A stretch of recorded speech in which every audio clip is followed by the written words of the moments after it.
नाम हुआ आपका? राम प्रसाद महतो। राम प्रसाद महतो जी, कितने आदमी का आपका नाम है राशन कार्ड में? राशन कार्ड में 10 आदमी का। 10 आदमी का नाम है। कितना किलो मिलता है?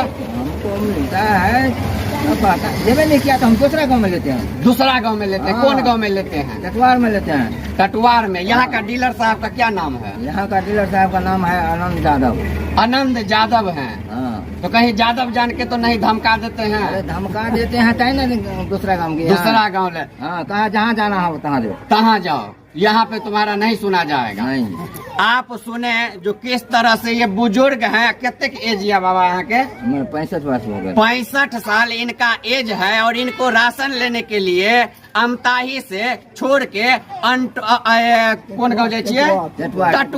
टटुआर जाते हैं, लेते हैं। लेकिन इनका स्थानीय डीलर कहते हैं जहाँ जाना है जाओ, 4 किलो लेना है तो लो, 5 किलो नहीं।